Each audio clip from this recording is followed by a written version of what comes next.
Okay, so before, again, we begin with anything, we have new slides, new things uploaded. So let me actually guide you there to download them. So this is the Hackfest event. So if you please go there and download the presentation that you will also see in the screen, but it will be easier for you to copy-paste things if you have it locally. And also there are two templates that you will also need to copy-paste. So at this specific URL, hopefully it is visible, not quite sure if it is, labs.edge.org. I think it was a QR, so okay.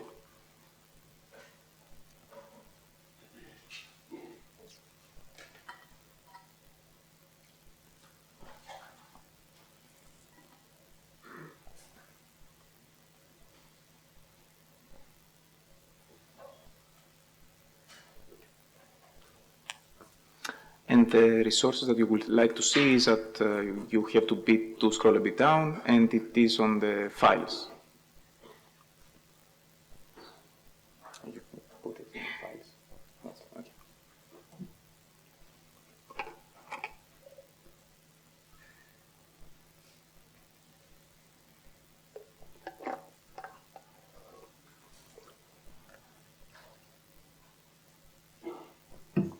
So are we ready? Anything more needed?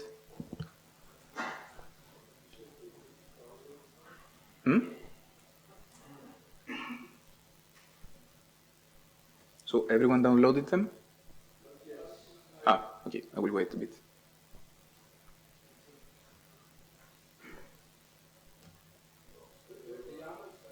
Yes, all the files, all the YAML files as well. For sure, after this session is finished, I will upload them. Sorry, I was a bit taking up so as to upload the files that we wanted for this session. But right after we finish, all the files will be uploaded at this page as well. Hopefully you will be occupied during this hour, so you have time to...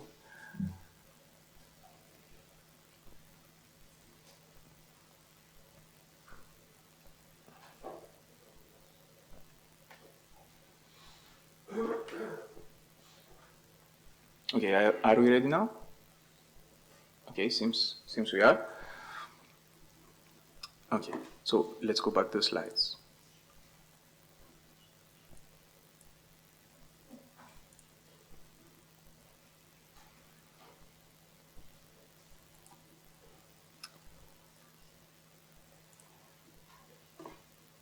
What's it?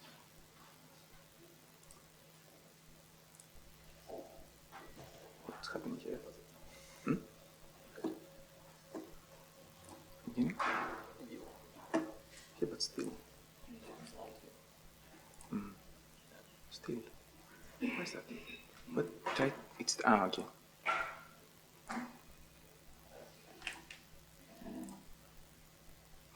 Okay.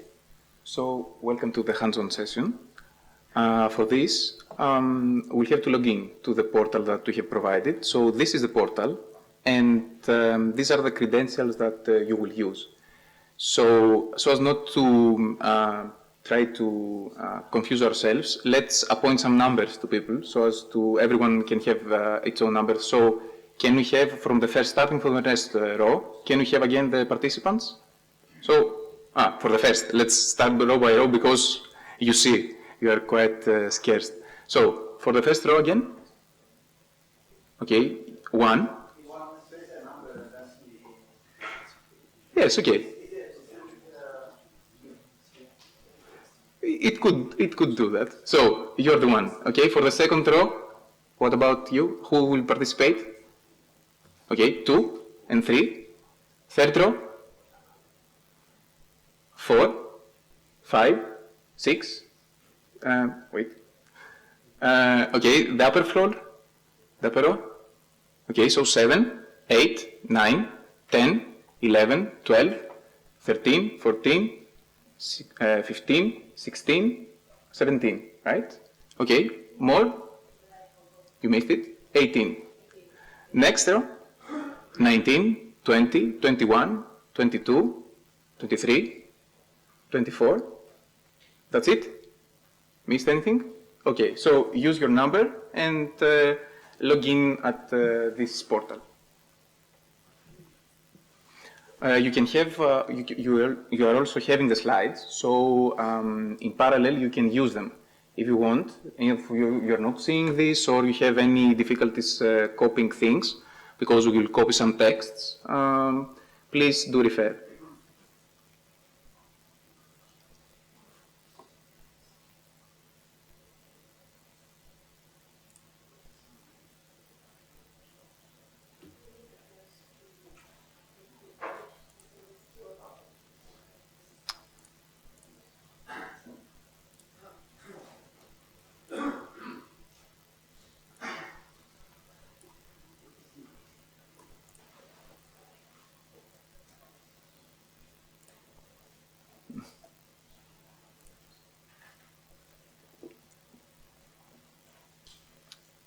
Okay, everyone ready? Actually, you will, what you are aiming to see is something like this.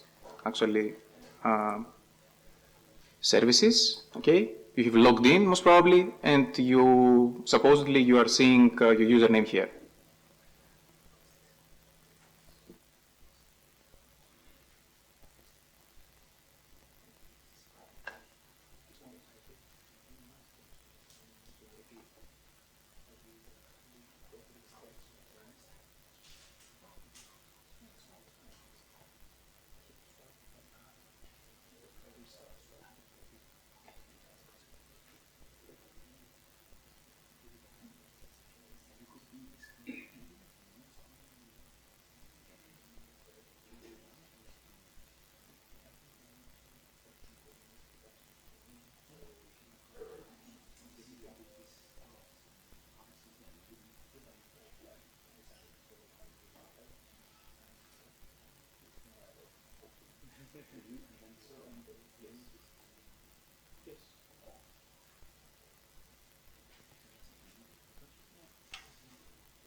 Okay, so I think we are on the same step here. And if you are not, please use an incremental number. If you have forgot to mention something, use another numbers on after 30 to log in. There are plenty available. Okay, so this is the administrative view of the services portal, as we've seen it before. So coming back to the presentation, so this would be not intuitive one, but we have to come back and forth so as to be sure that we are on the same page. Maybe I can do that. I know it's not good, but it will help me also to copy paste things. You can still see it. I think you can, right? Okay. So to begin with, we have to create a service specification, as we've said in the previous time, for deploying the UPF. So to do that, we have to go to the Manage Services tab, Service Specification, New Service Specification. So what we will do here is, where is it? Should be the one. Just a moment. It should be Manage Services, Service Specification, New Service Specification. So here, we have to name it. Okay, so the name conversion should be UPF underscore and the account name that we are using. So user 1 could have Hackfest user 1. So try to do that. So UPF underscore, and I will use the admin one. But you provide this username at the name. I will take some breaks in between. Hopefully they're enough. Please interrupt me. If you missed any steps, you have the presentation so you can follow it yourself. And if you're not confident that you executed, okay, it's fine, totally fine. We have a template that is an example. So when it comes to deployment, you can deploy the template that was actually correctly created, and you will have the same results. So don't bother about it. So after this happens, you click submit, and let's see. So now, as we've said, this UPF deployment is based on the CRDs, and namely the Argo CRDs, which is of a kind of Argo application. So what we have to do given that we have this application, is, or the service that we have designed, is to navigate to resource specification relationships, and this is here, resource specification relationships, and we have to assign this application at Argo, etc., and observe the change. So what I want you to do is to click the assign button. You can either go through this list or filter it with application, and be careful to click on the application, not the application set, okay? These are different functionalities. Click it and submit. And most probably, you will observe that now the service changed from customer-facing service specification to resource. This is something that we have said in the previous session, is that the resource-facing specification is the one that actually deploys services. The customer is the one that we expose to the customer. Okay.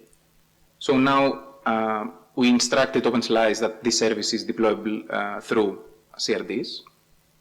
And the next part is to map the life cycle of Argo CD application, because Argo CD has a different life cycle of OpenSlice, to OpenSlice life cycle, namely map the Argo CD properties to the TMF properties that OpenSlice use.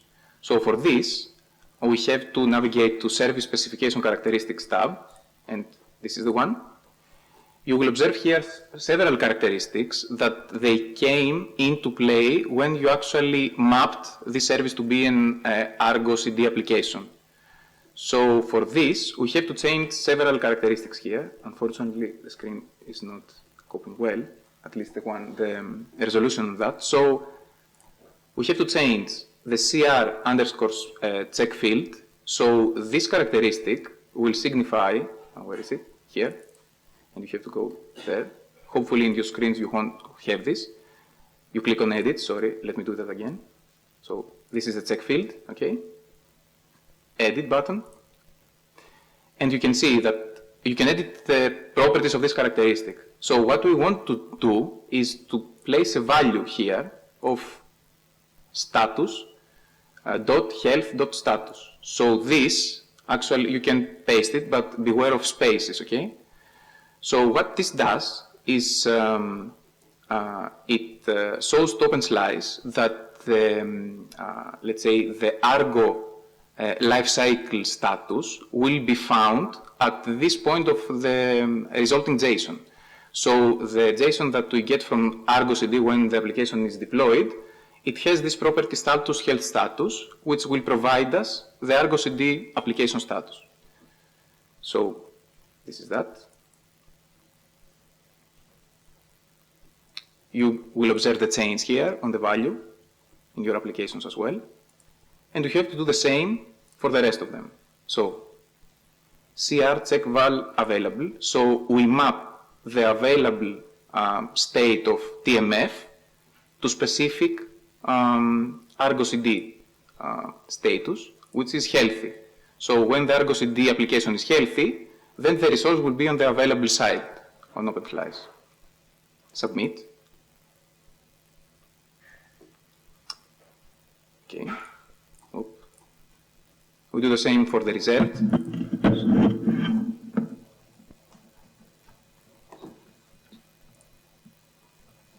So result here, okay.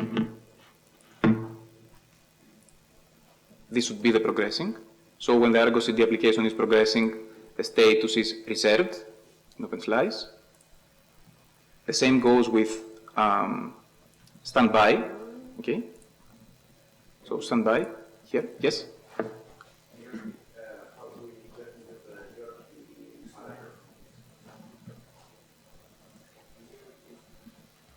How we get the UPFRF SSS design tab, which, because after the I'm trying to replicate that. So after the resource specification relationship, how we get to the URPP? Service specification characteristics. Service. So I think it is. Have you got the slides? Maybe you need them because you will have to paste things. I have it, but there is no service. It's not there. Service specification characteristics tab.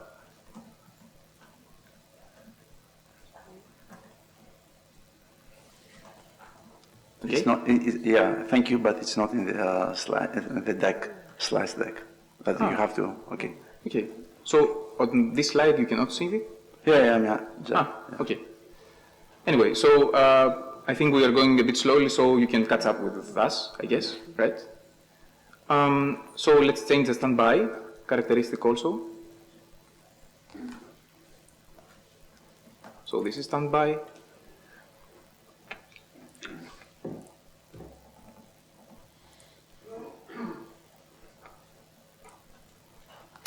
And last, this is the unknown state, which will be the missing one. Okay, so where is the unknown? This is the unknown. And let's put the missing one here. So this is something that you should also see, hopefully in better resolutions in your screens. So available is healthy, reserved is progressing, standby is progressing, unknown is missing, and check field is status.health.status. Okay? Yes, please. Can you please turn on the mic? Okay, now? Yeah, so in this case we are using Argo, but I saw in a slide that also is possible to use OSM. So Yes. in fact, in this resource specification relationship, we would add OSM instead of Argo, maybe? No, it's a different process in mapping OSM. So we have this mapping is configured through a special characteristic that you add in the service. So OSM services are, let's say, more automated, integrated, and you may see it at when we will upload the slides. We had the Tech Day 2 video session. So this is explained there. So for we omit, let's say, the OSM related deployments today, because this is a video that you may see. Okay, so shall I try to proceed with what we can?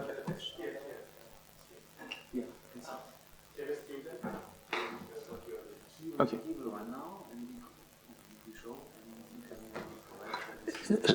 So may I ask something here in this slide? So the mapping here is between a resource-facing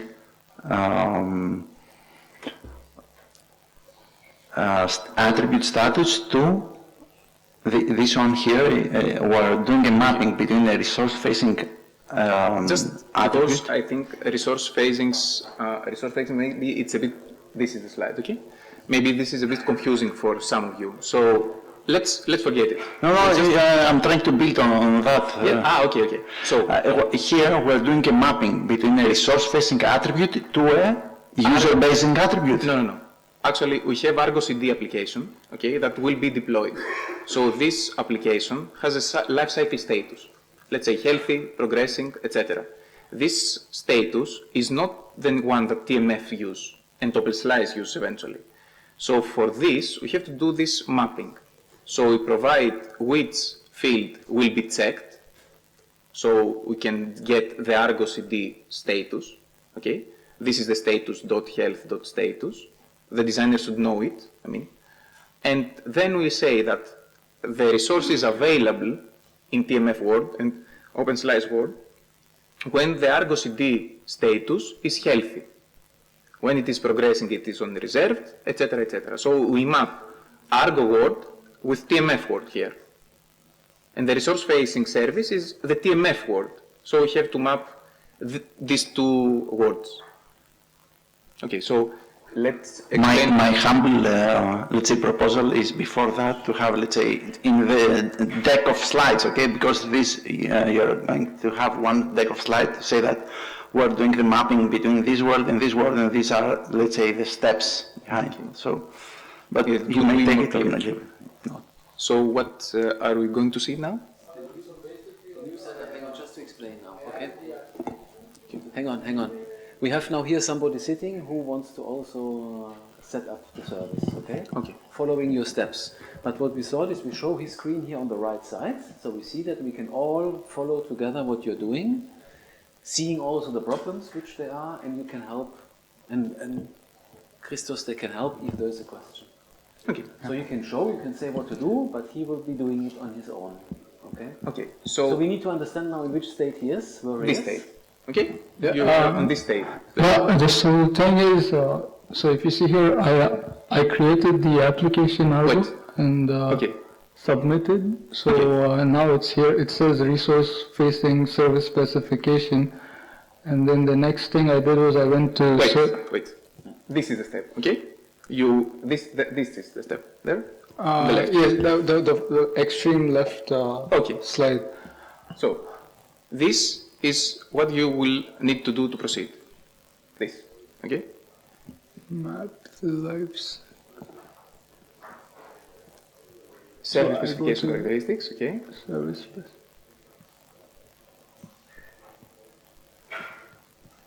Okay, so you only have something registered on the available, let's say, characteristic, as you can see. You have to populate every other characteristic as well. So you have healthy at the available. If you go navigate at the top right, right of your screen, you will see the edit button. Okay? So this is, let me show you something here. This is what you will see. Okay? Edit button here. Okay, come here. I click Yeah, it. but, okay. This is the reserved characteristic. So this says that the reserved characteristic there needs to be populated with the value progressing with capital P. I have to enter. Yes. Do I enter it here, like in value? Yes.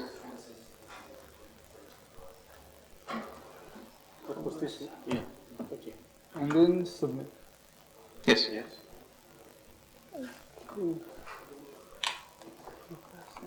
Okay, the same needs to be done for the other characteristic of standby.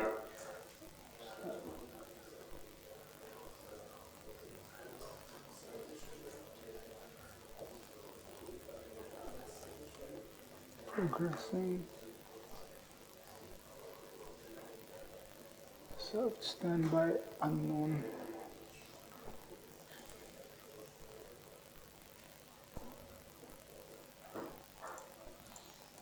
One is missing. And check field.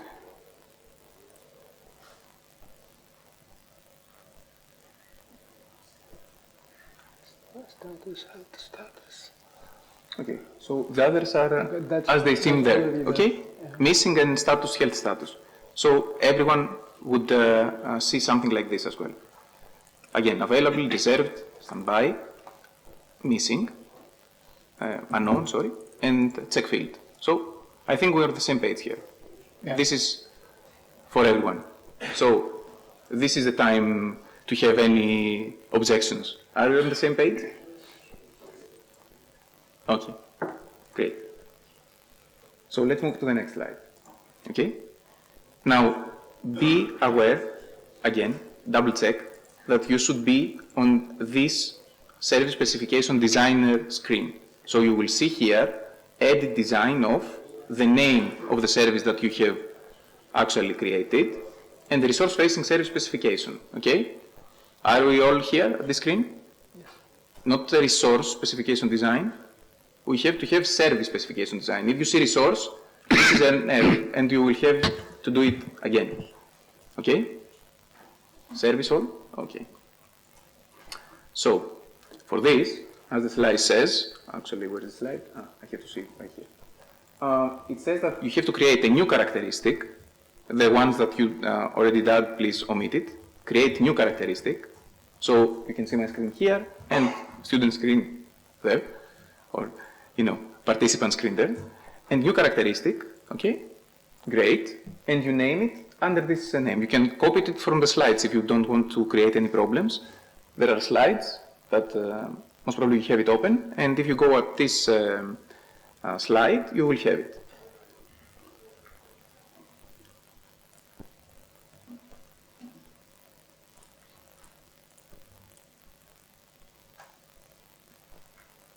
Text. Okay, so are we all fine with that step? Nice. So what we are seeing on the screen that we were left before, on the service specification list, we're seeing that these characteristics would appear, okay, in your screens as well.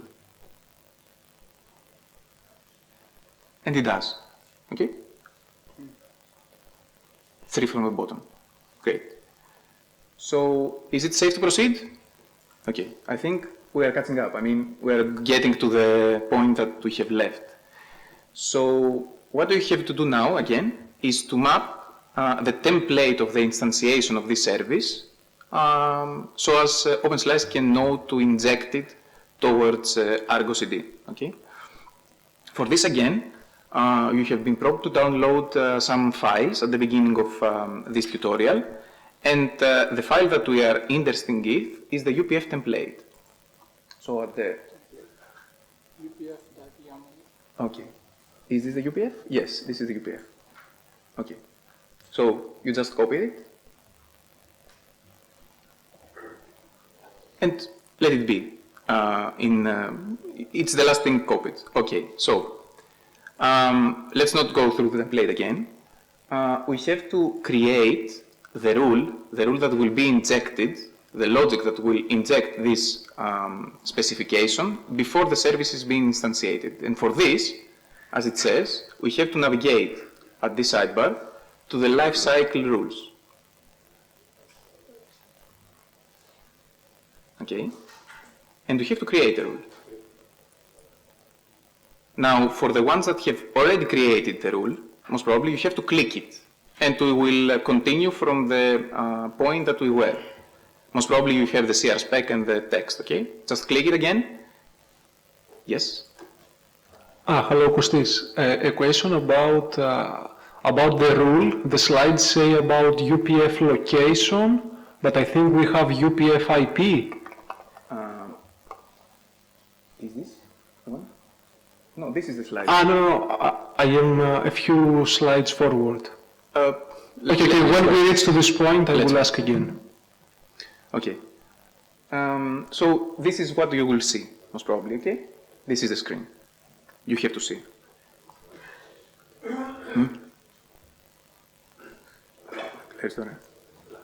Yeah. Okay. So the presentation says that you have to open service, text, and find the characteristic value of CR spec. So what we have seen is service, click here, okay, text.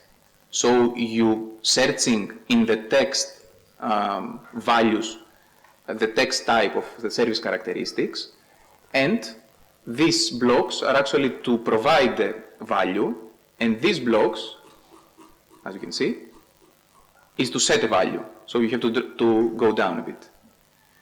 What we are interested in is a block that says _ CR spec. So a shortcut, so as not to get lost in so many characteristics, is to provide Control F in Windows or Command F in Mac, so you can search inside the page. And as you can see here, it found some references, and these are highlighted. So if you scroll it, you will see it highlighted. Okay?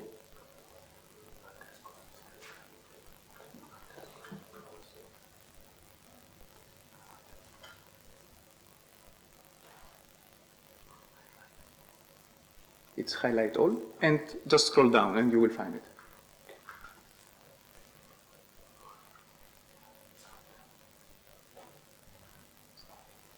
No, it doesn't work. You have to scroll.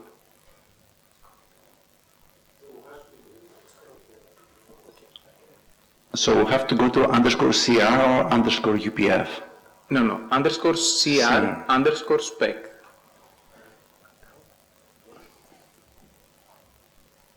Also, please note that there are two boxes. We want the shape that has the open side on the right. There's another one which has the open side on the left. Please don't mistake one for the other. Thank you, Diego. But,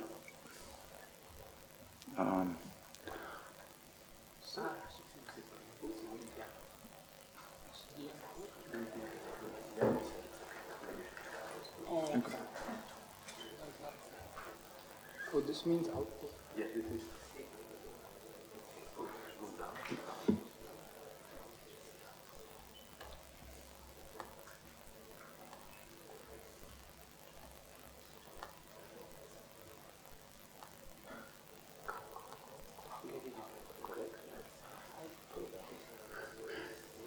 there is it.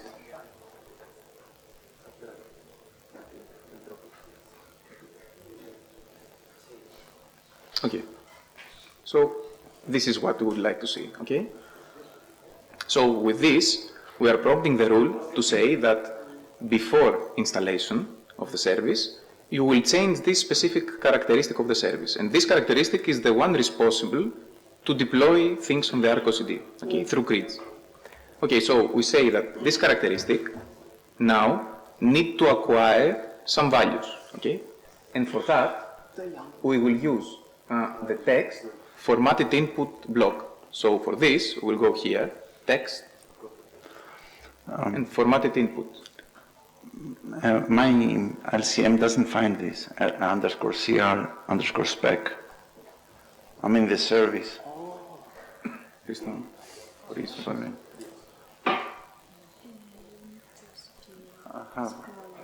Okay. Your specs output is fed as input into the input string text block. I've done this. Oh, yeah. Yeah. That's why I put this here, underscore. Okay, that's why. Yeah, and still you need to scroll. No, it doesn't. Doesn't work like that with the No, but use it because it's highlighted, so you can see it while you're scrolling. That's what it says.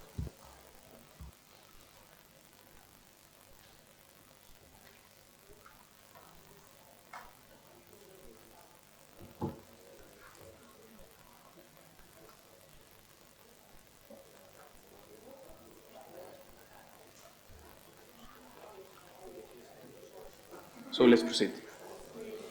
So for this, can you proceed? Okay.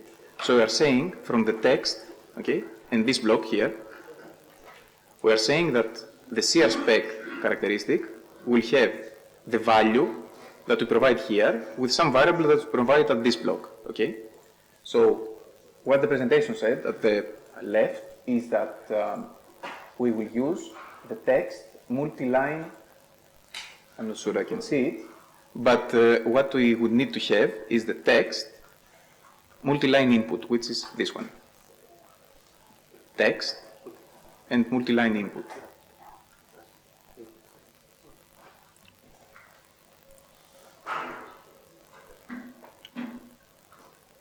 Note a bit in your screen, you will see it, it's a slightly different color, this one.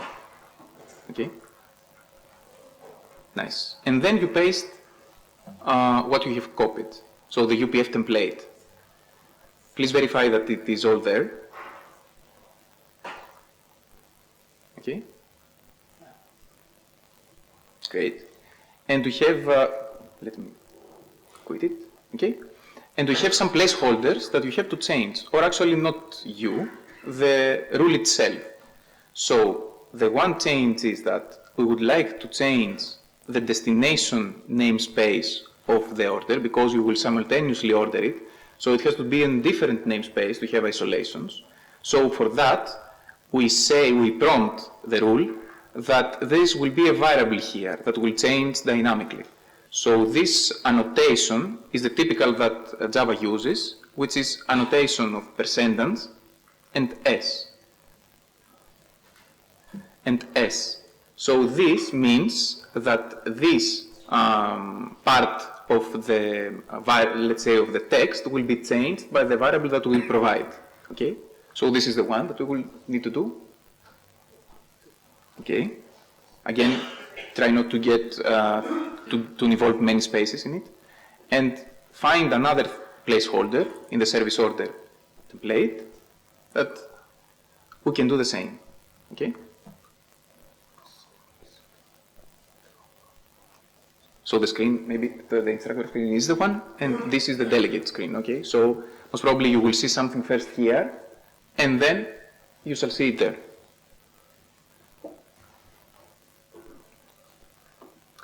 Okay, so the placeholders are there, and we have to proceed on providing the actual input for that.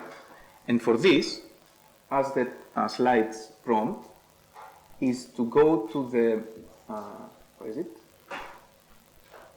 I think it's the next slide. It's to go to the list and create list with. So this will be found here, lists. Okay? Create list with.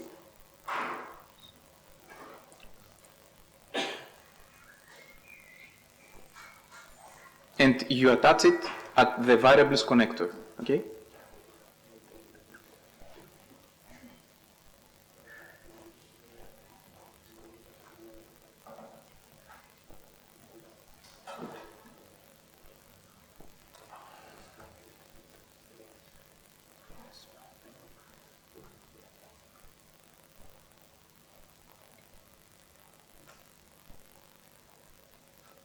Okay, so this is something that you would like to see. Okay, so we have a placeholder for two variables, so we have to change the input.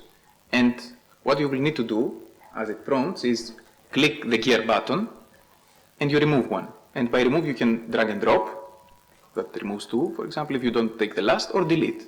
Okay, delete button. So you have two inputs. And what we would like to have now is injecting this dynamically provisioned service order ID, which cannot be known beforehand, during the instantiation. And for this, we'll go as the slides prompt to the service context, so the context of the actual service, and the first block will inject us with the service order ID. So this is the service ID when the order is instantiated. So we have to duplicate it. Okay. So right-click duplicate it, or Control V, Control C, copy and paste, and you have it like this.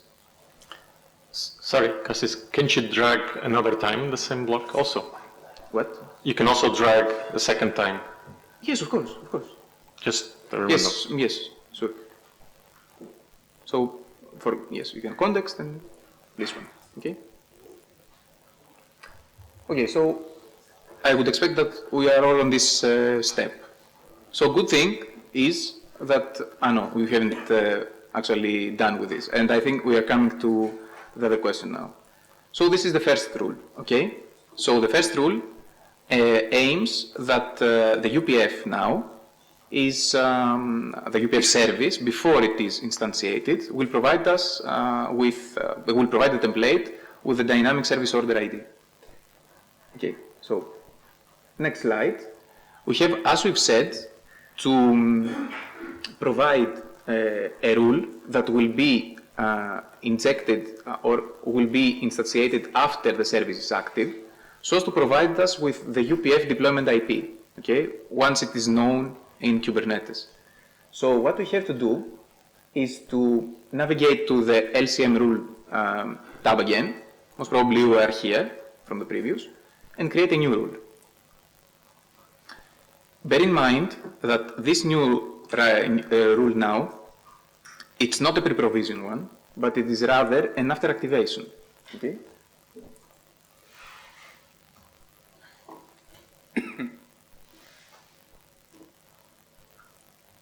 Okay, do not save. So now we have also to set a specific placeholder characteristic that we have created, which is the _UD UPF IP, which is on the UPF service, to take the value of the UPF deployment IP once it is provisioned. So for this, let me open the slide set also in my computer.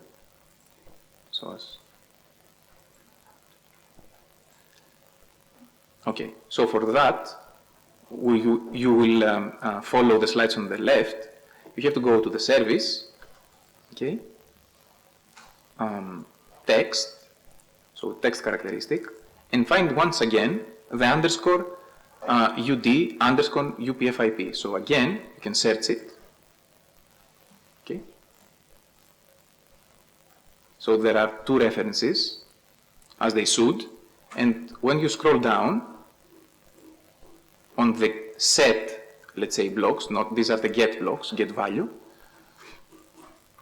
you should be able to see it.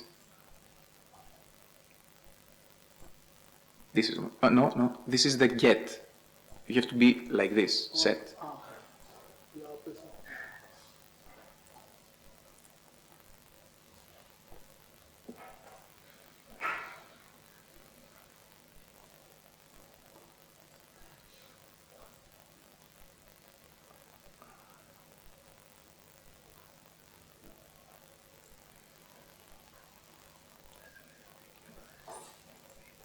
There. Okay.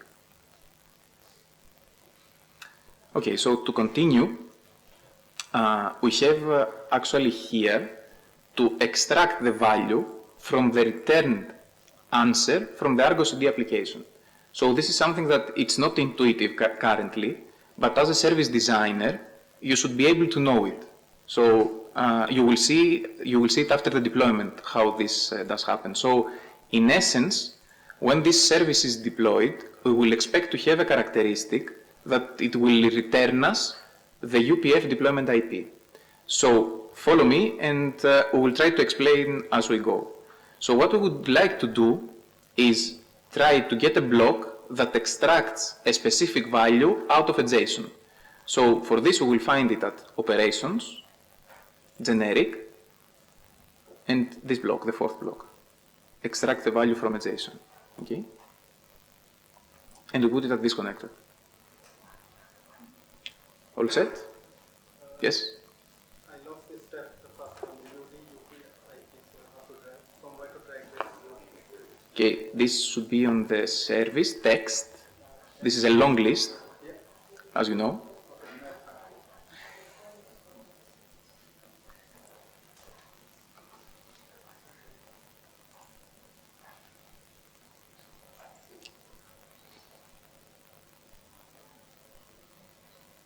Be sure to get the set, though. You have to scroll down, not the get ones. So like the UPF ID is like assigned after the UPF is instantiated, right? Yes, because in our scenario, we would like to have different instantiated 5G services, so we cannot use hard-coded values. So imagine that the UPF IP would be assigned a specific IP in a specific cluster. So if we use a hard-coded value for all of your deployments, then the IP values will actually conflict, will have a conflict. So this is the reason that in our Helm chart, we allow the UPF to be freely assigned the UPF IP. So this is the reason that we don't know it beforehand, and we have to take it after the service is being instantiated. Okay? So the previous part gets destroyed and a new part is like created with the new UPF ID. It will still function smoothly and you won't even realize because it's extracting the Exactly. UPF ID. So the point is that in the end, hopefully we'll order something and without any manual actions, you will see the appointed UPF IP address. This IP address will pass to the new, to the other service which will deploy the core, and you will see a web UI IP, again, in the end of the day, that all of this happens automatically and deterministically in every deployment. So let's proceed with this. So we would like, on the first connector, actually, to provide the text, the actual text that we will parse. So for this, before we get the text there, we have to, given the fact that the characteristics are text-based characteristics, as you remember, we have to parse it as a JSON. If you are familiar with this function, we do JSON.parse, for example. So the equivalent of this command to parse a string as a JSON can be found under the service characteristics, this is on the middle screen, okay, and compute variable. So with that, we attach it to the first connector, and with that, we say that what we put here will be parsed as a JSON, okay? And now, we would like actually to provide the characteristic that we are interested in. And for this, we will go to service context. So within the service context, we would like to get informations from the current service, okay? And if we leave it as is, then we get the current service ID. So when the UPF service is deployed, we will get the ID. We are not interested interested in the ID, we are interested in the specific characteristic of the service. So from the drop-down, we would like to get the service characteristic value of the service. The deployed service, or the service that is instantiated, okay?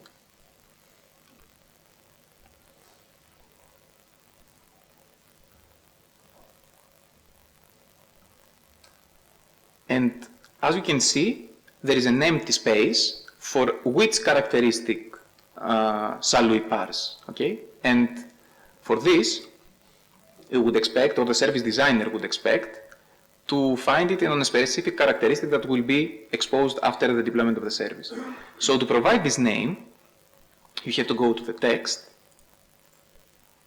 and line of text block, the first one. So you have to manually put the name of the characteristic there.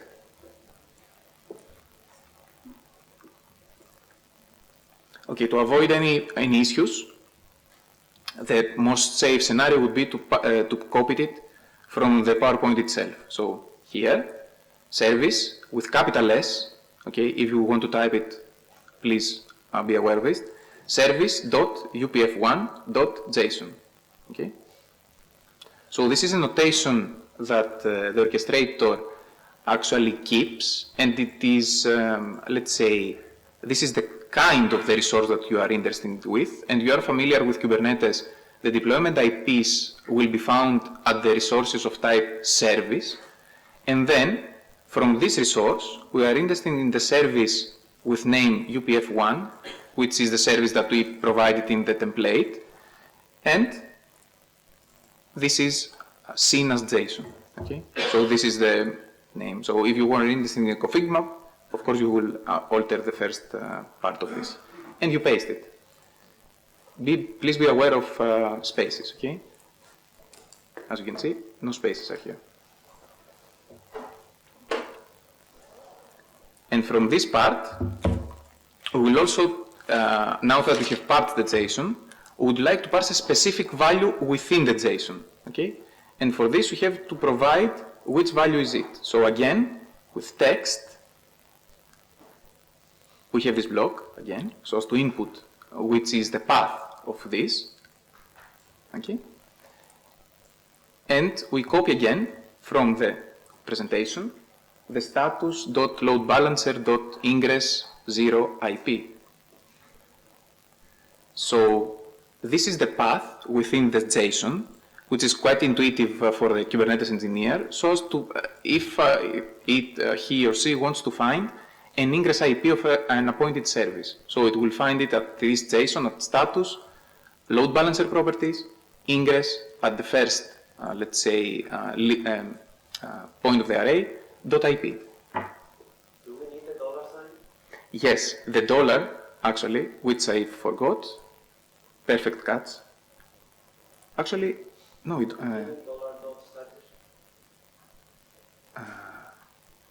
yes, we do. Actually, this is a problem in the, you're correct. I don't know how this made, I have it in the presentation. Okay, because I somehow miss it in the presentation that I see.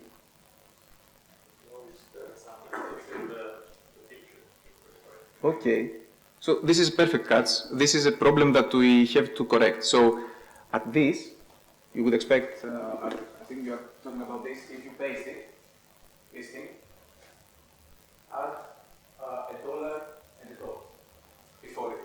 So this is a problem. Perfect catch, thank you.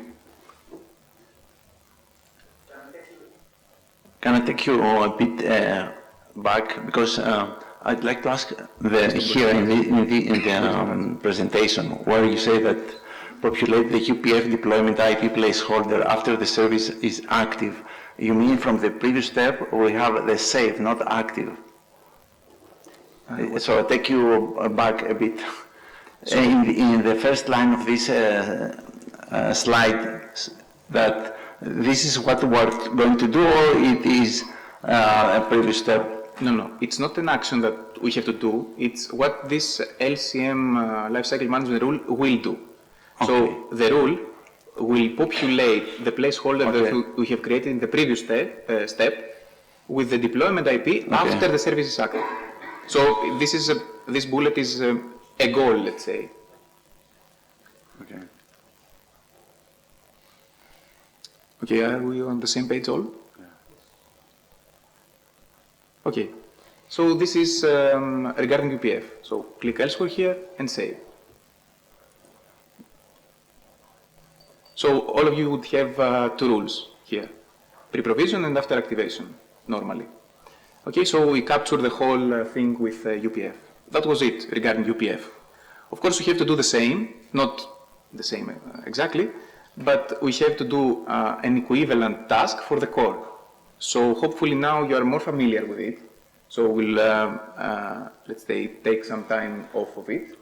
And for the, let's say, interface that we are today, remember your name of the UPF because you will need it in the future, okay? But it should be the one that is assigned after your credentials, the username. So it would be admin, Hackfest user X, okay? And we will try to replicate the same steps with the core now, okay? The core service that will deploy the rest of the 5G core after the UPF is deployed. So for this, from this UI, we have to go to the Manage Services, Service Specification, create a new specification again, okay? And for this, we shall name it this time core underscore and provide your logged in username. So in your case, it would be Hackfest user. UPF underscore hack. No, core underscore, and the username.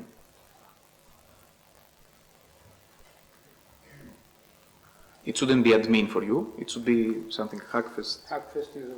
Yes, you will find it here for you. For your page, it should be Hackfest something. Okay, because I have seen someone created UPF admin in the previous step, so it's fine. Okay, so this is it regarding the service. So we submit it and we create it. So once more, we have to reassure that this service is deployed by Argo CD again. So we have to bind a resource specification that signifies just that. Okay, any problems? No, you shouldn't. Not at this step, at least. You are some steps ahead. So at the resource specification relationship tab, okay, the third one, let's do it again, assign, okay, and we are searching for the application again.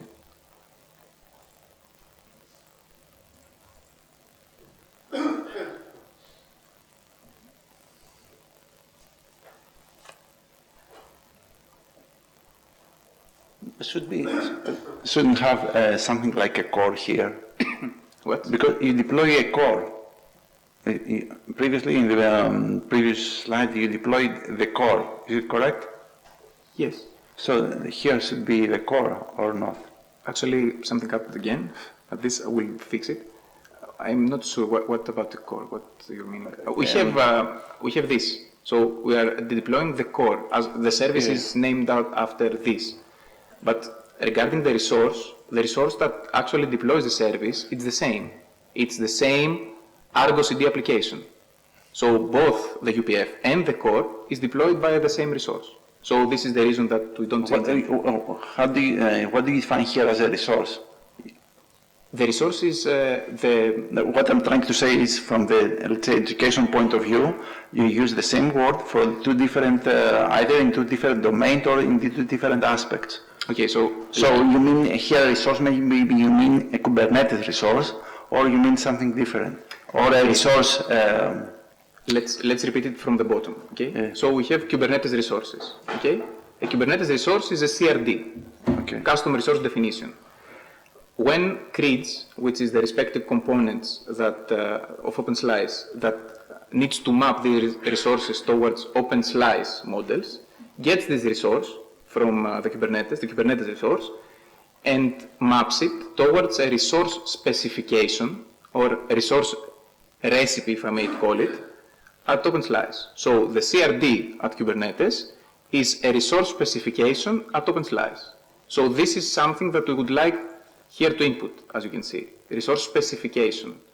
When a resource specification is injected within a service that we design, then the service becomes a resource-facing service specification when it starts with customer. So these are, how can I say, different layers. So we have the Kubernetes resource, we have the OpenSlice resource layer, which is the resource specification, and then we have the service layer, which comprises the resource-facing service.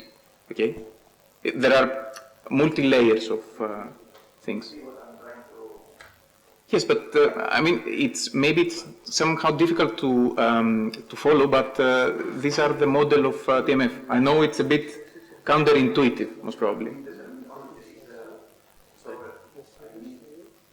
The terminology is overlaying with the same word on different layers as well. Yes, but there are Kubernetes resources.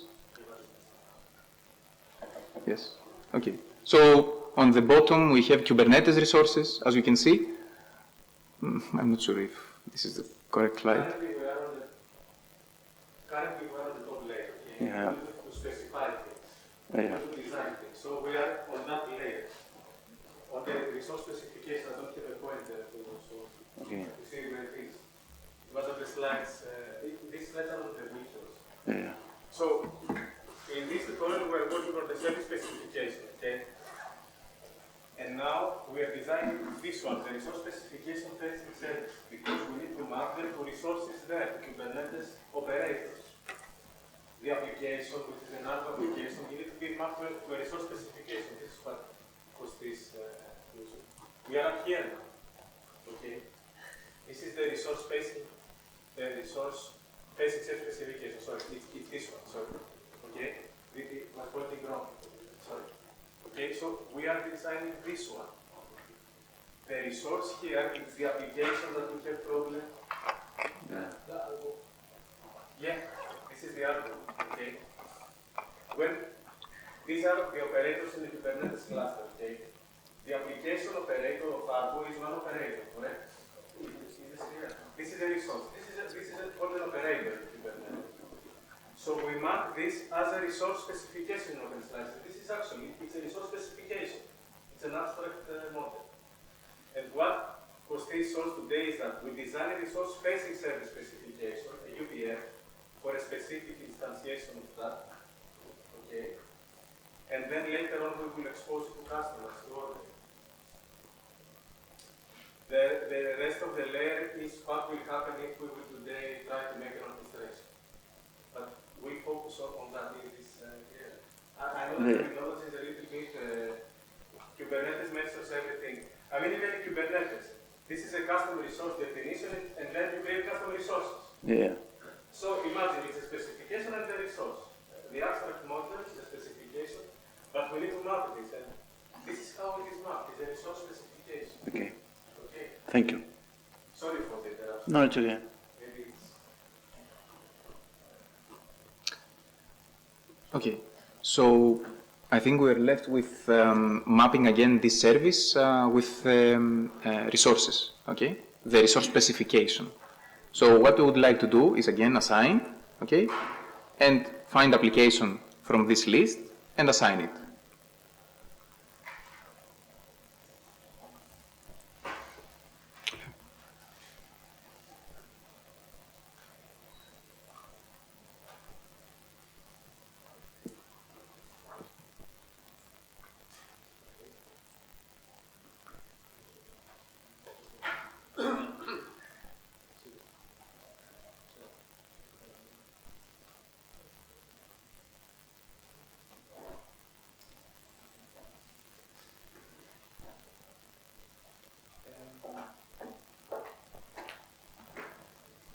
Okay, so when this happens, this service again is named under resource-facing service specification. Okay. From this point, I think we can proceed to designing the services of this resource again, the service again. Before we do that, we have to validate again that the service specification characteristics, the mapping that we do between Argo and TMF, and therefore OpenSlice, is correct. Okay, so we navigate at the service specification tab, specification characteristics again. We have once more to provide input for these characteristics. So again, for the CR spec check field, you can follow the slide there, we can copy the value and edit it. So for the CR spec, CR check field, we edit and provide a new value. Okay, so it will know to check specific properties within the JSON, and we submit it. For the available characteristic, which is this one, we have to do the same.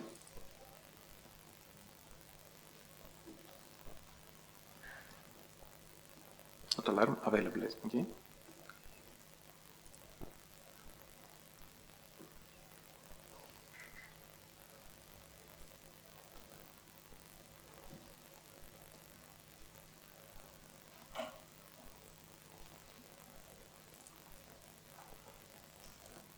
So you have to be careful on the namings, okay? It has to be capital H, etc., etc., okay?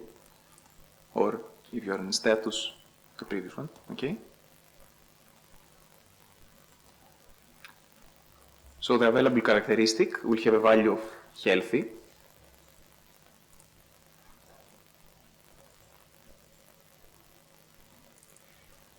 The reserved characteristic would have a value of progressing. So again, find the reserved characteristic here and assign it a value of progressing.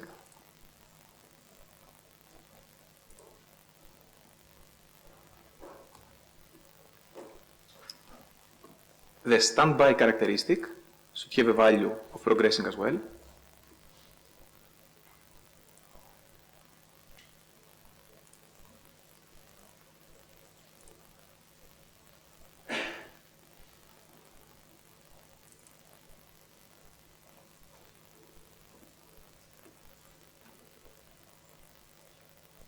And the unknown characteristics should have a value of missing.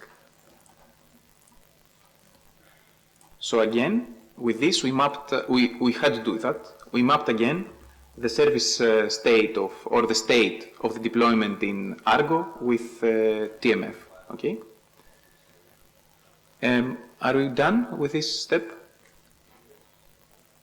Great. So the next one, and I think we are coming to the question earlier, is to define, just remember we are on the core, let's say, service now, that the core needs to know the UPF location, where the UPF is deployed. And it's critical if the UPF was deployed in another environment, for example. So before the core is instantiated, we have to inject it with the UPF location IP. And once more, for that, we have to create a placeholder, as we did previous time. So we have to create a new characteristic in the service, so we remain in the same tab. Okay, this is the slide. And we create a new characteristic. We name it under underscore UD underscore UPF location. And this time, the notation of location is different because we want, for this, the core service, the location of, or how can I say, the IP, the deployment IP of UPF. So this is the different characteristic as the service that UPF was referencing to. So the previous one was to extract, and this is the service to request. Yes, actually the extracted UPF will be injected at this characteristic of the second service, okay? And this characteristic will be taken into consideration when we deploy the core. So we have to make a kind of handover. So the characteristic from the first service should travel to a characteristic of a second service, okay? So this is the UPF location. Of course, we can use the same name, but we just differentiate it to be a bit more intuitive. And don't forget to have a value type of text, okay?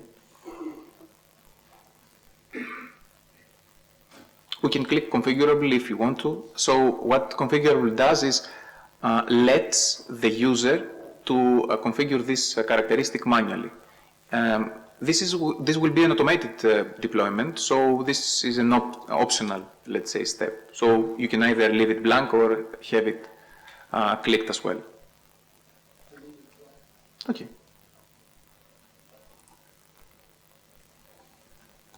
And once more, we have to validate that this characteristic appears here at the core service.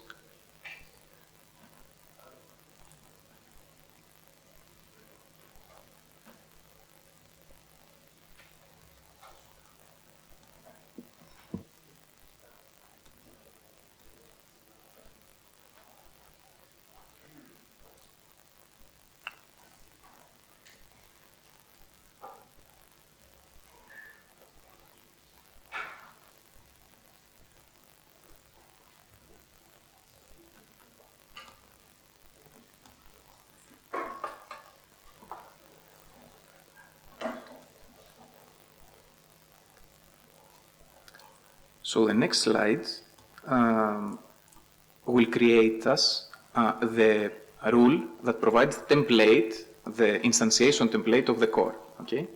As the same as we did with UPF before. So we go to the lifecycle rules. We create a new rule again. This is a pre-provision rule, okay?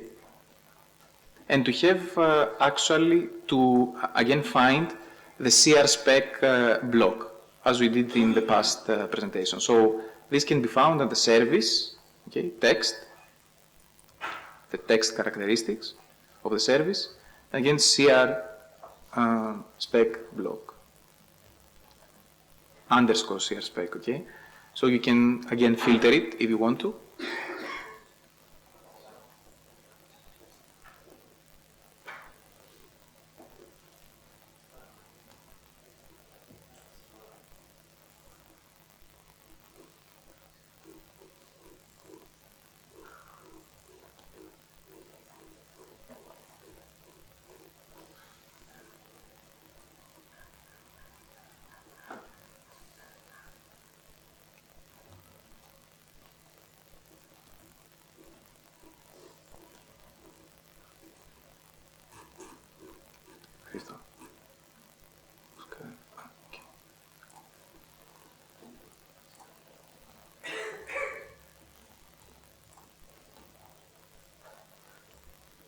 So everyone found it?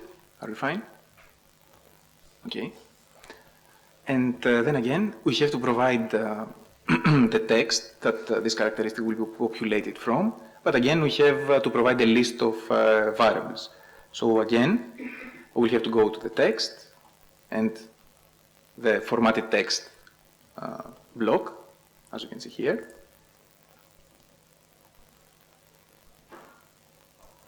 And again, from the text and the multi-line string input, we attach it in the input, let's say, connector of the previous block. Yes, the second one with a slight brighter color. So now, for this, we have to copy the context of the core template YAML. So you open it from the downloaded files, and again we have some specific placeholders to change. Again, the namespace of the core deployment and the injection of this at the Helm values. As you can see, we have to inject also the UPF deployment IP. So this is again specific on the Helm charts that we are using based on Open5GS core deployment. So you have to inject at this specific Helm the UPF IP, okay? And that's it. So you copy and paste it back to the application. And we have to change again the placeholder tags. So all the change me properties need to change at percentage S. Just be aware again of spaces, okay? We don't need any spaces or other characters.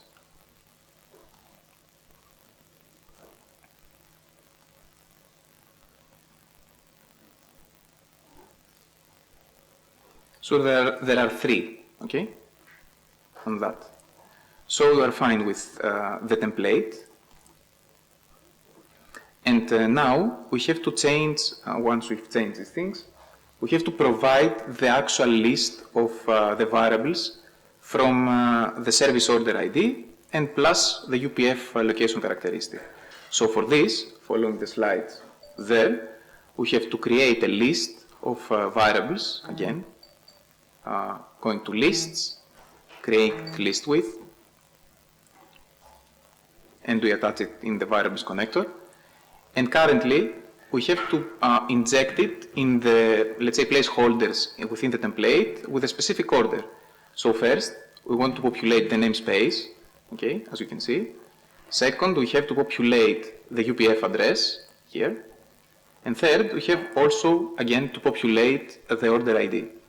Okay, for that, we will go to the service context, current service order ID again, and attach it to the first connector.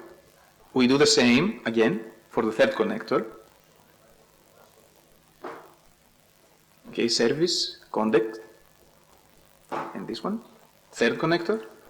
Okay, and in the middle, we would like to have the UPF location as the characteristic that we have seen before. So now, this is an easier way on trying to roll through the list. And for that, we will use the service characteristics, get value as string. So this provides a list of the available characteristic of the service, as you can see here. And we can scroll down to the drop-down list and find the UPF location characteristic that we have created.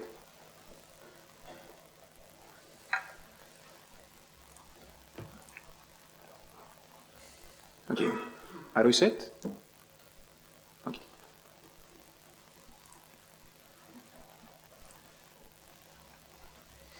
Okay, so this rule again is injected prior to the service instantiation.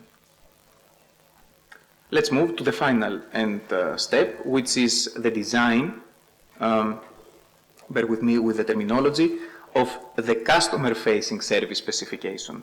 So this time, with this service blueprint that we will design is the one that will be exposed to the customer, let's say to order. And this is something that you will see in the screens on your right.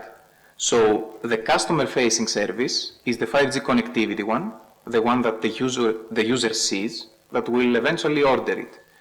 And this is comprised of the gray ones, which is the resource-facing service specifications that we have just created. So as we can see, the rules here are the rules that we have managed to achieve so far is the first one, which injects the UPF IP at the order IP to the UPF. The second one that provides the UPF IP from the UPF to the core service, between the characteristics of location IP and UPF IP and UPF location. The third rule that provides also the order ID to the core, so as to deploy in a specific namespace. This is also done. And now we will create two more rules in the customer-facing service, which is the 5G connectivity service. The first rule will actually manage to implement the logic of the fourth rule that we see here, that will provide us with the web UI IP of the portal of the 5G solution, which cannot be known beforehand again because this is dynamically deployed. And the second would be, let's say, service dependency rule, because as you may imagine, we have a dependency here. We have first to create the UPF, get the IP, and then create the core. So by default, the orchestrator deploys everything that is bundled in parallel. But here, we have to explicitly state that you have to create first the first service and then the second. So this is, again, place for a rule. So moving to the customer-facing service, and the last one, we have to create it, again, from the Manage Services tab with service specifications and new service specification. You name it under, again, 5G connectivity and your username.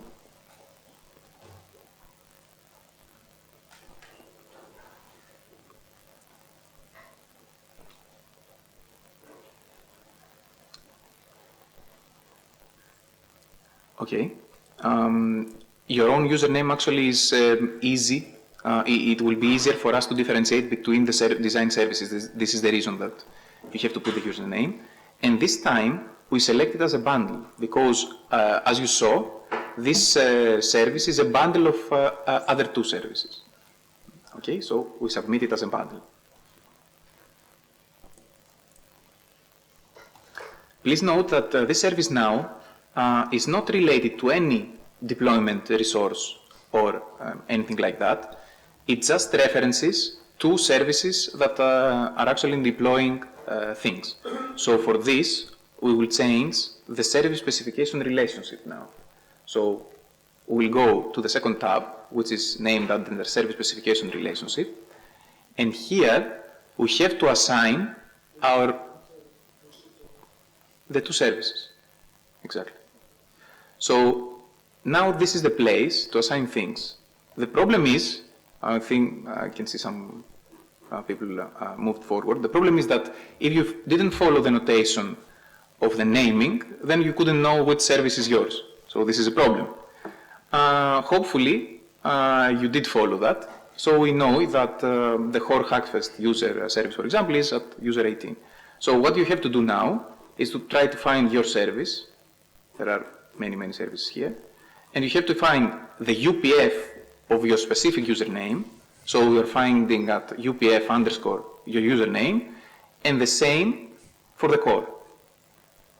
For example, I can see that many of you created multiple UPF admin services. So there is a problem that I didn't know which are the ones that I have designed. So we'll see.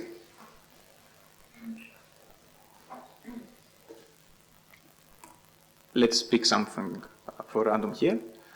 And UPF admin, okay, not admin, your username, and the same will go to the core, okay?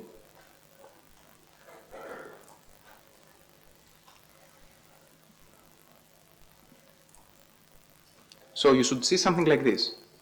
So this service comprises of core underscore admin and UPF underscore admin, or your respective username, okay? Not admin, your respective username.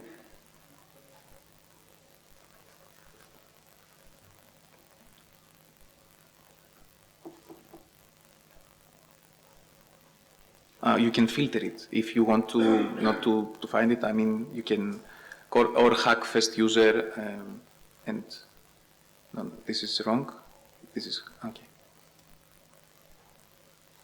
Perfect. So this is something that you would like to see, most probably.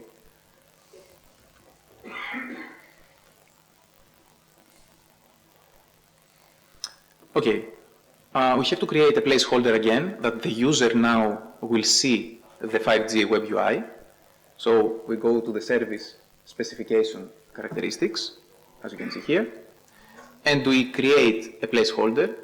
This time it has to be, or not it has, but it's nice to be somehow intuitive. So we try to create a more user-friendly name.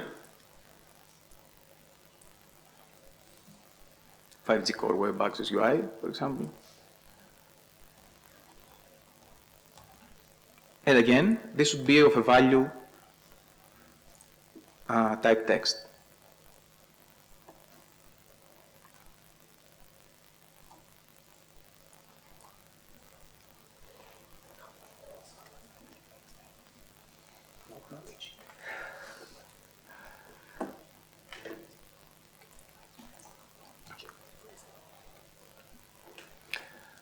Okay, and the last thing that we would like to have is the design of the rules. Okay, the first rule would be the dependency, as we've said, the deployment dependency of the services.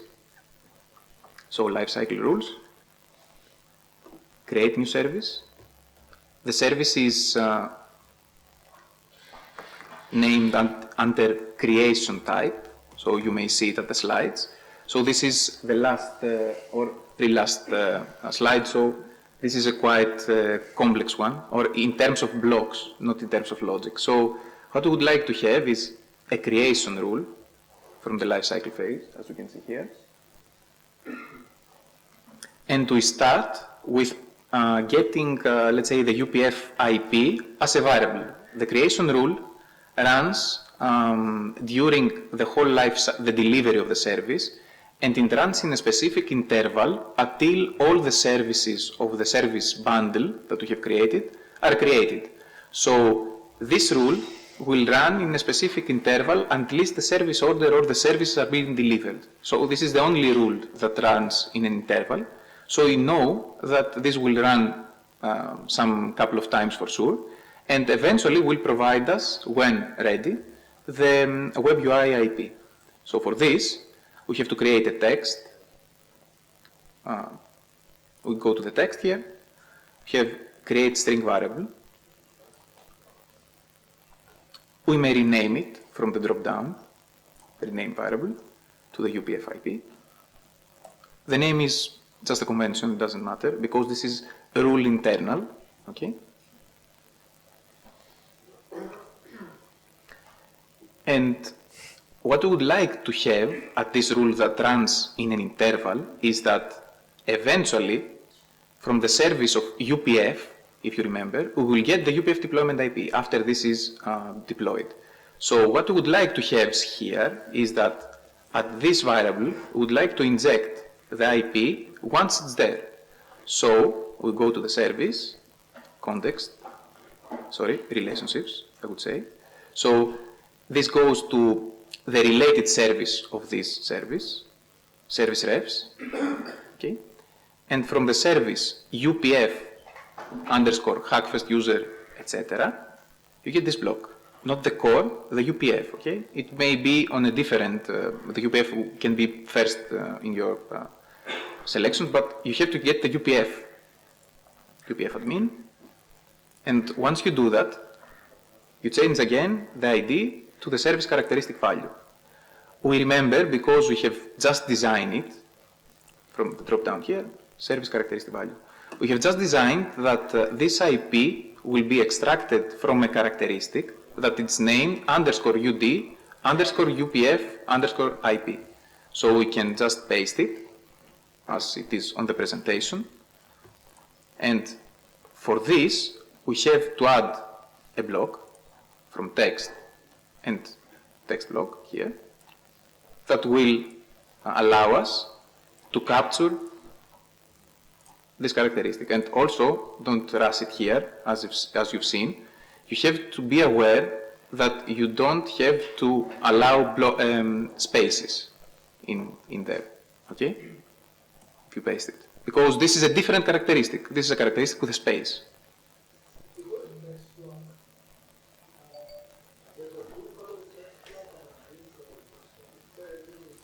Yes, there are. So the first one, which we can see the slides, is the single line text block. As you can see, if you do something here, it is always on a single line. And it's not formatted. The second is multi-line, as you can see. Okay. Exactly, because the YAML has to be formatted, but this doesn't. So this is the difference.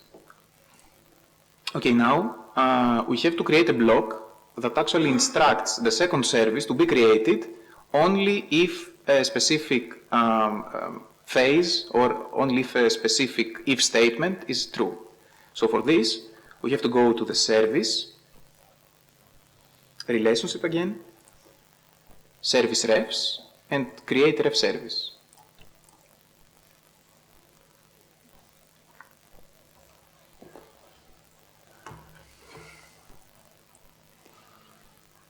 And we put it under the string variable template. You can play around with this, okay? You can move it in the screen, etc. For sure. If you want to, have it a bit more pretty.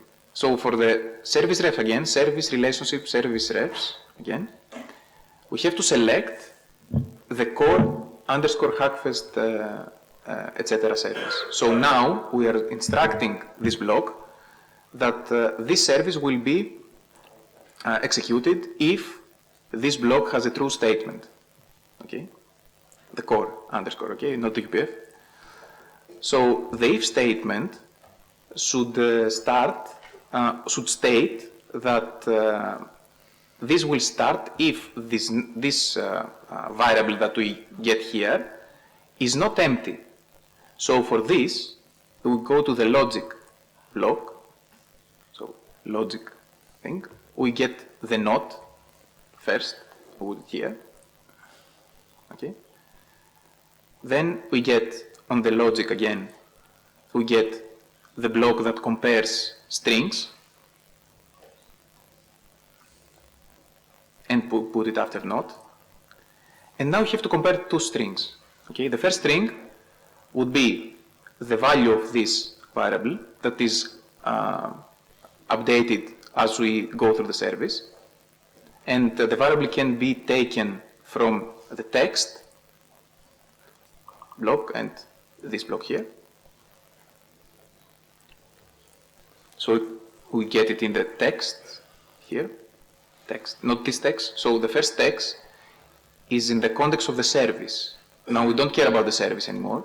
We care about the internal, let's say, variable that we have provided at this rule. This is not the correct one. This is not the block. It is the fifth one on your screen. The fifth, this one. No, this is the sixth, this one. Okay, so yes, just keep it, not delete it. You will need it in a bit. So put the other block in, and you just rename it so it points in the variable that we have created.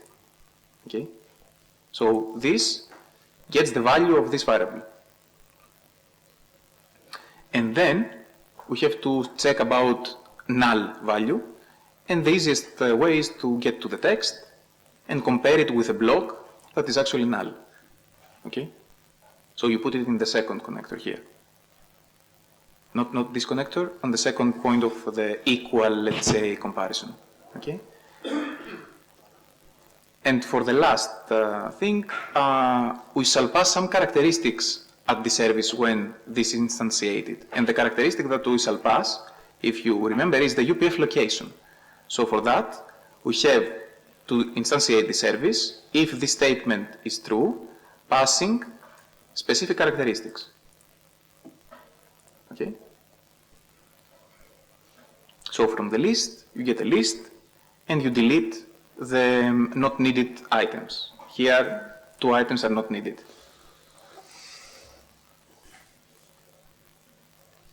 Okay, now we have to create a tuple. Okay, we have to create a characteristic with a specific name to have a specific value.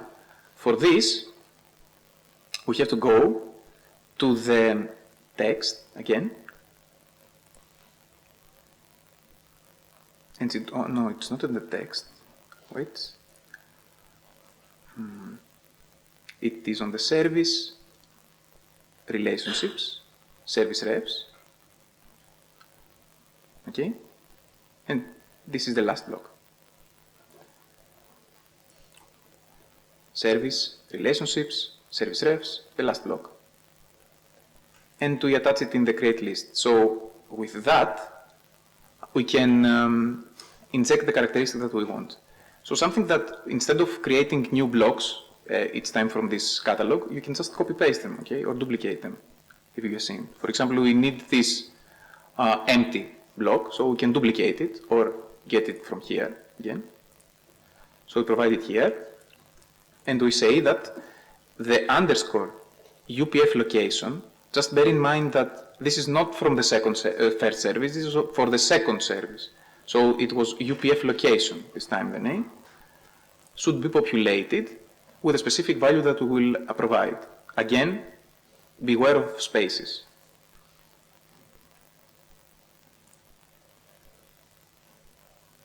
and the value. If you type it, yes, you have to be aware that this is the same, exact same as you typed in the characteristic of the core resource facing search specification, okay? Because it's not the same, there is a problem. Try to move, no, it's okay. Okay, and the value should be, once again, the value in the last block should be, once again, the value from the UPF IP. So we can duplicate it if we want, or we can give the text, and the fifth block, again, not like that.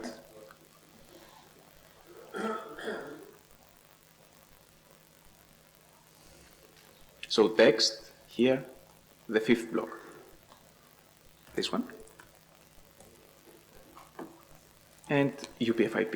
So this is the value of this variable. So this variable is first tested if it's not null, and then, if not, it is injected in the service.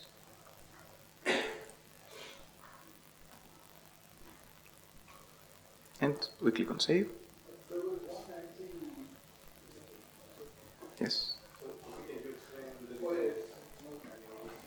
Yes, the dependency is, let's see it, as we have seen before, is that we get the UPF IP in a specific interval.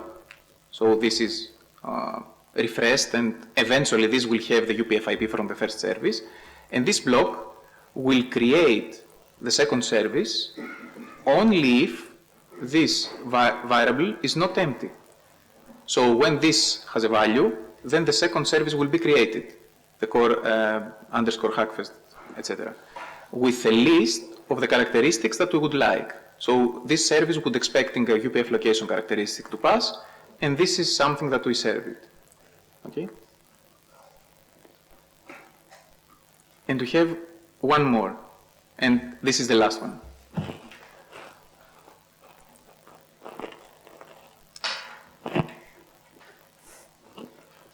So create a new rule. Actually, let me go back. Lifecycle rules. Let me also change the slide. Create a new rule. And this would be a supervision rule. Okay? Supervision means that it runs while the service is active, or while something happens to allocated services. So what happens means. So this 5G connectivity service has two relationships of underlying services, core and UPF. So when something happens there and new characteristics are being injected, or the values of characteristics are changed due to the fact that the instantiation proceeds and new characteristics came up, deployment, IP addresses, etc., this supervision rule is triggered. And the parent service, that is the bundle service that comprises of the two, let's say, dependent service, will also be triggered as any of the dependent services have any changes. So this is a supervision rule. Okay? So for this, we would like to have, in essence, the 5G core web UI address populated when it is available. Okay? And for this, we will go to the service and text characteristics. Now it's more simple one. We have one because we have provided it. And we will try to have a characteristic that will comprise of two different things. The first one is a set IP address, which is made available for you, which is the node, the cluster node IP address. So this is a Kubernetes cluster that runs in PNet infrastructure. So this is static. This is the only public, let's say, domain that you have access to. And the second part would be a specific node port IP, node port actually, from the second service that will expose the 5G core web UI. Okay, so to create this, we have to have two steps. The first one, or two inputs. The first one is a static one, as we've said. So you go to the text and create text with, and you attach it here.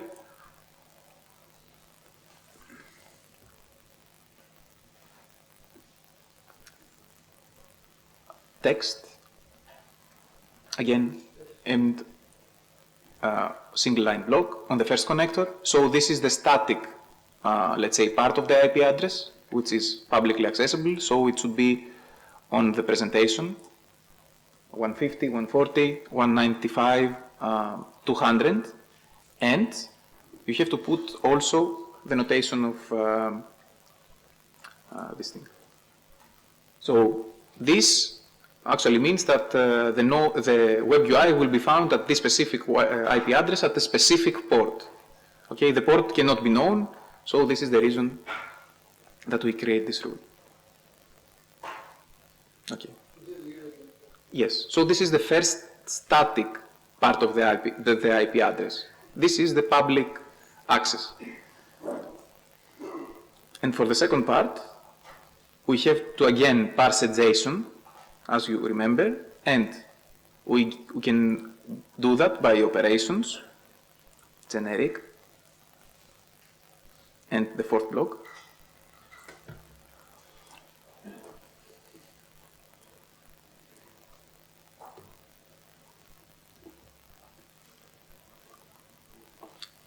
So operations, generic, and the fourth block.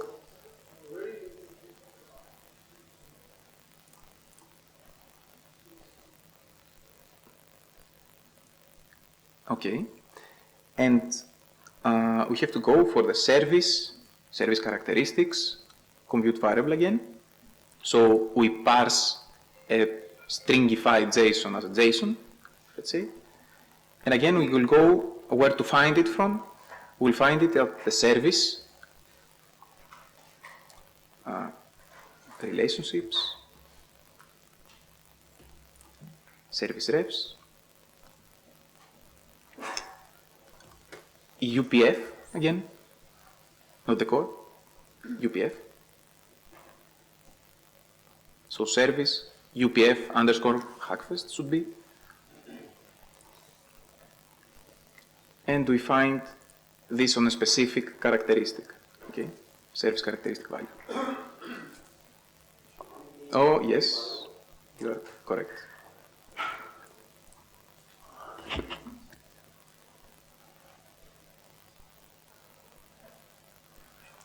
So it took a bit longer, sorry about that, it was unexpected as you saw. This is the last rule that we will design, and then we will go for the best effort. So we'll deploy the most, let's say, confident of you will be elected to deploy their services and see what happens. Anyway, this will be active and up, so if any problems arise, you can, during the day, redeploy it again and figure out what happened. Yes, I will do it now. So you can use the middle, actually you can use also the middle mouse button to navigate when you press it, if you have it, or you have a trackpad, to navigate through this, as you can see, okay? So for now, we have to populate the characteristic name, and the characteristic should be a text, single line block, again. And copied should be, again, service with capital S, dot, open5gs dash webui.json. No, there's a dash missing here. It's not a dot.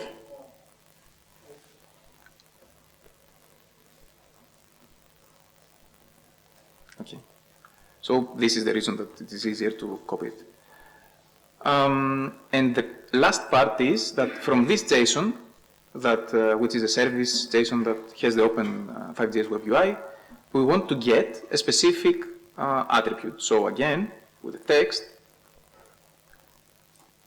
and JSON path, we copy it.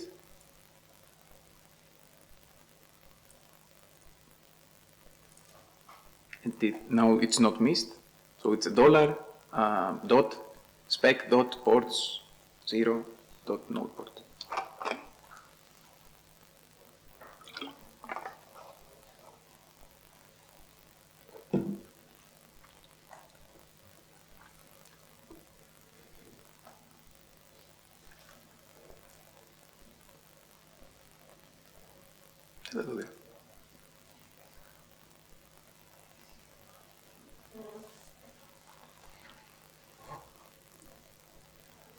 and submit. Okay.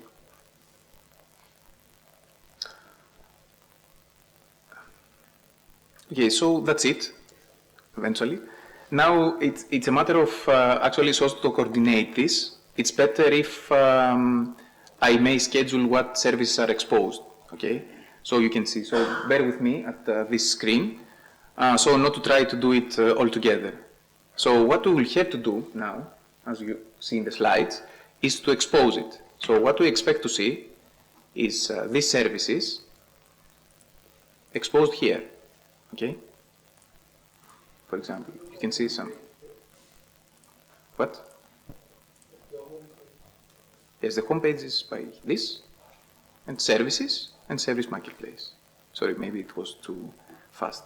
You can refresh if you want because there was something glitched there for some reason.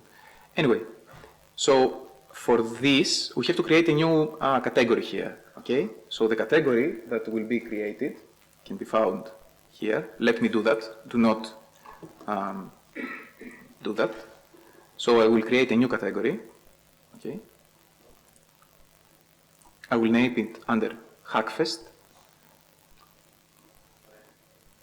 This is not something to replicate, okay? So as to finish, because actually this is not a replicatable action. It has to happen once, anyway.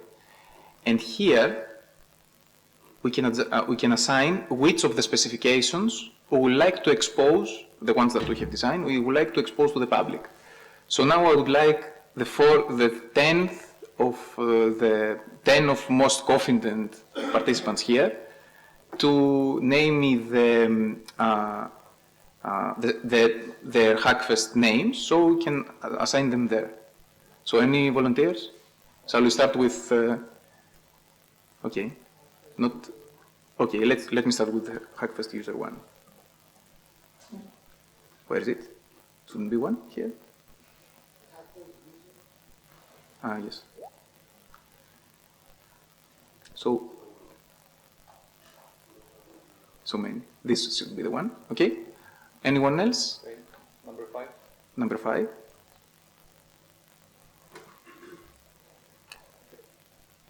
This should be you. Okay. Else? 8. Okay. 3. No. It's not here. After this finishes, you have admin access, so you can assign more. So you can assign yours. Any more? 11. What? 11. Who said 3? I was 3. 19. That's why it was troubling.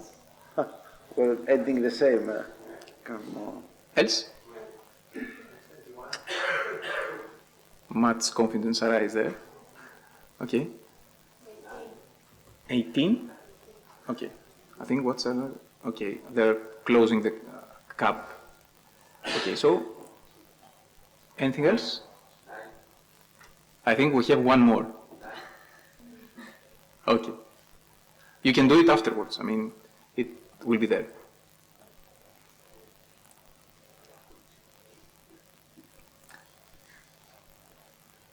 This shouldn't happen, as usual. Let's see why this is happening.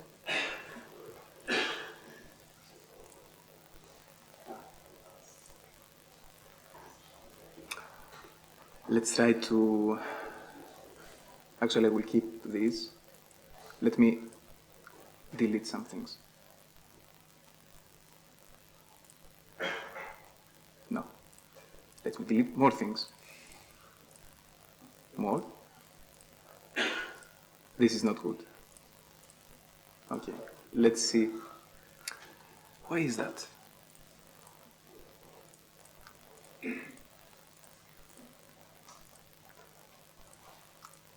Let me try something else, because this doesn't seem to have to work. I will put it in already, let's say, design category. So let's see. This seems to work. So I will try to remember things. It was 18. If I remember correctly, it was 19. It's working here. It is 20, if I'm not mistaken. It is 01.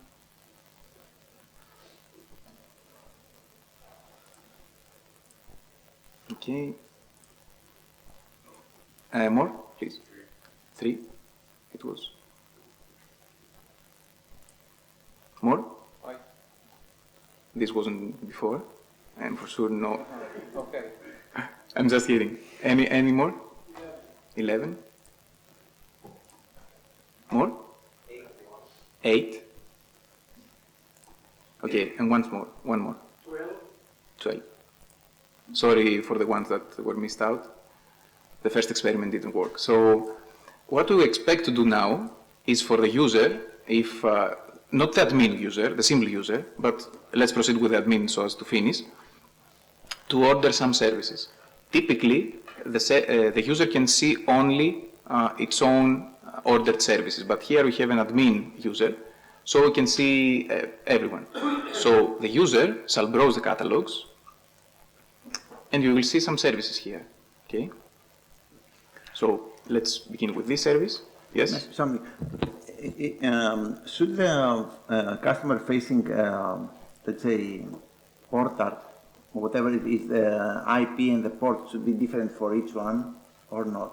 I mean, or is it the same for each one of the instantiated services? Because each one of us maybe puts the same IP, correct? IP where?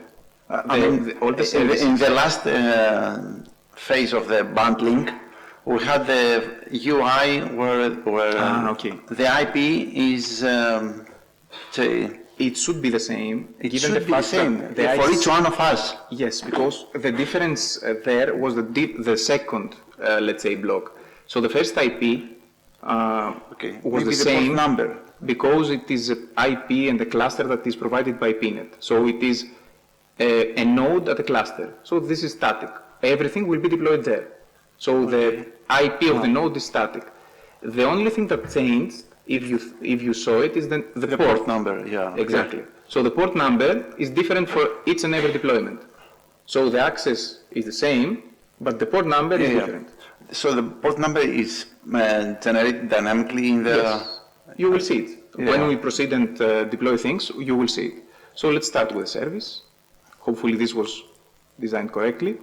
So you preview, place in order list, and you can order it. Okay? Let's keep it a bit shorter. So let's give it, let's say, half an hour of life.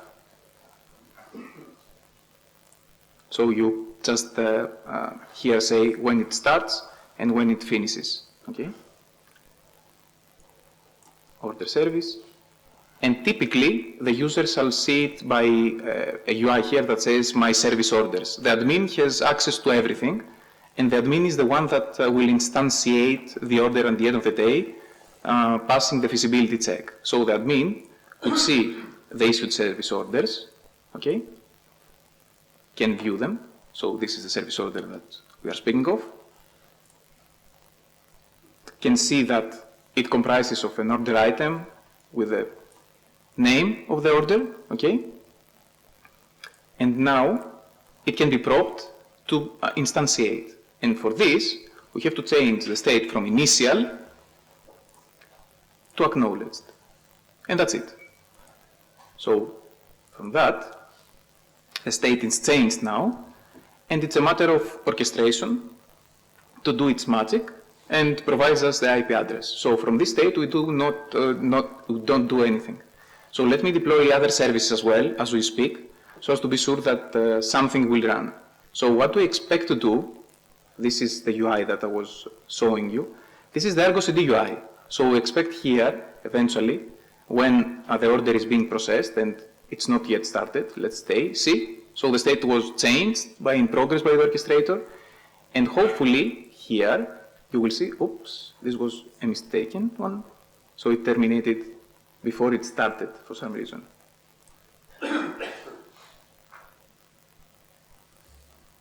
Okay. So can you see anything about that? No, this is good. This is not good, given the fact maybe this was a misunderstanding, misalignment in the design. So, as you can see, the service was terminated before even started.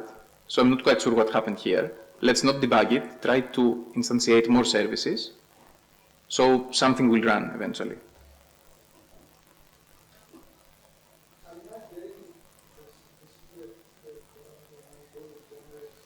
Okay, let's put another thing.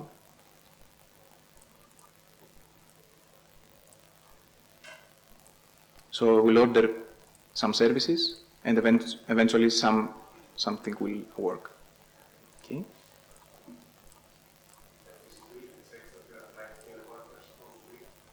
This is a manual feasibility check, nothing more than that. So the admin reviews it. No, there are not any checks that, let's say, a what-if analysis, if it fits the cluster at its size. It's a matter of a manual, let's say, intervention. So the admin should see that someone requests for an X service.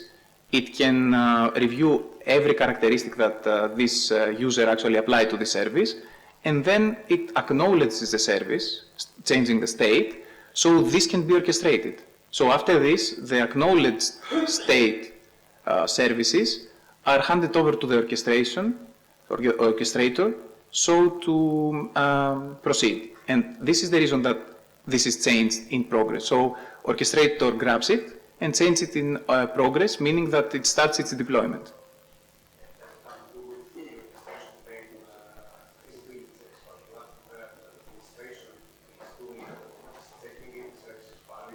Yes, it could be that. Or it is agreeable, this is fine, or it is agreeable in terms of, what can I say, the duration, or things like that. You can change them. Yeah, seems to be working. So as you can see, it tries to deploy first a UPF of user 5. Okay, so let's see if it is the case. See? So this is the Argo CD instance, and this is the namespace of the UPF, and it matches the order ID, as you can see. And if we see at the cluster at the same time, we shall see a UPF. See here? This is a pod, and it should be on this namespace. Where is the namespace? Here. Let's filter by the namespace. So you can see that something is running. This has an IP, a load balancer IP, okay? And this is something that should be exposed, if designed correctly, towards here, okay? So let me instantiate some more things and wrap it up, so as to have a safe place if it doesn't work or it's not designed properly.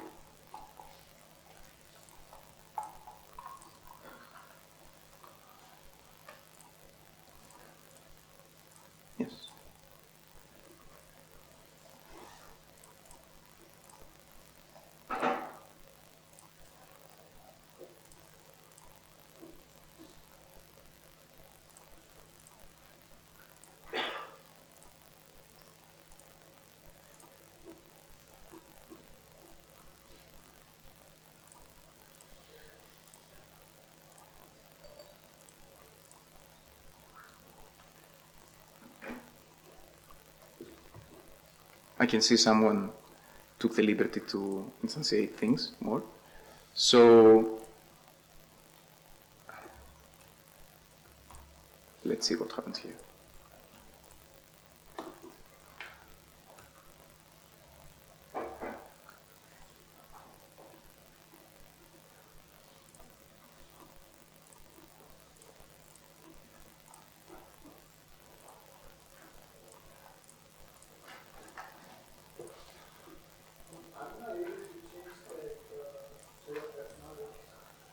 You shouldn't. I mean, this is why I should keep it here. I mean, at this UI, you shouldn't be now, so as to control the deployments. Because if you change it to acknowledgement, it means that this will be deployed.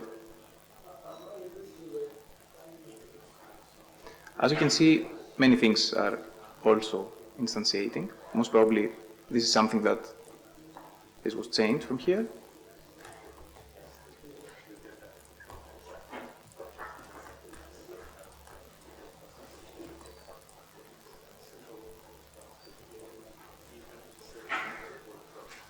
It seems like the first service it's not properly configured, most probably because this cannot be revert towards active, so we cannot see the deployment IP address. So this is a problem.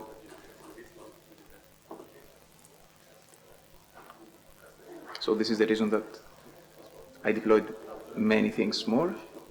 Hopefully we will see something changed.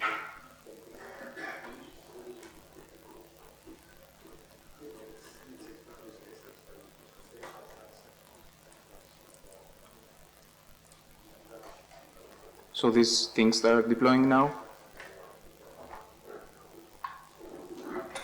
these are only UPFs, as you can see. And a core is deployed also. So as you can see here, something was correctly configured. So the namespace of 6C4 made the correct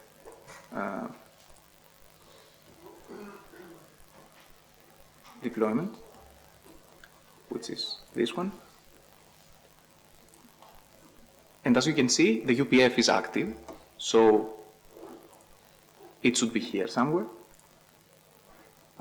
Different namespace.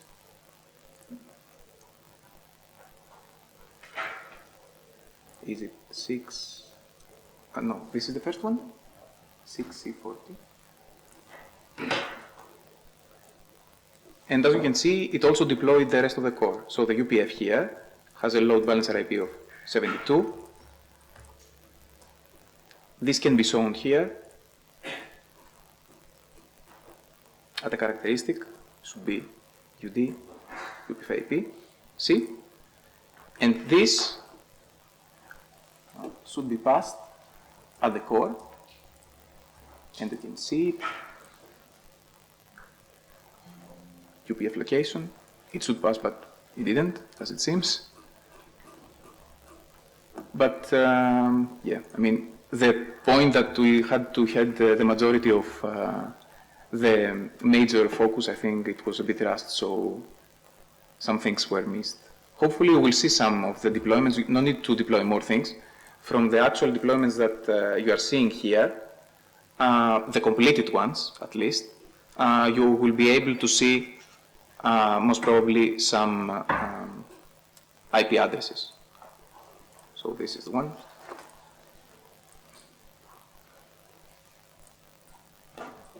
No, this is that one.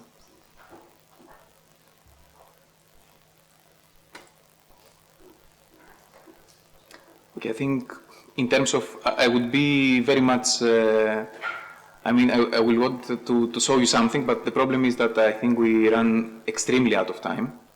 The thing is that this will be here, so you will try your deployments. Hopefully, in some time here, we can see something. So this is completed. Let's see if it was actually successful, a successful deployment.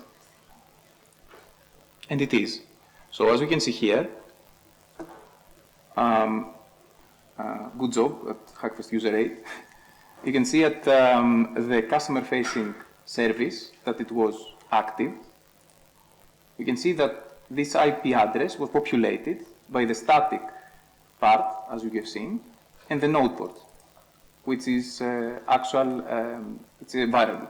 So if you go at this thing, you should also be able to see it.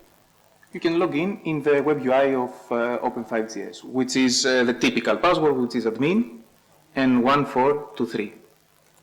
And you just log in and, I mean, play with the web interface of Open5GS. Hopefully some more installations will be there as the time passes, and you may explore it after the Hackfest so as not to take your time.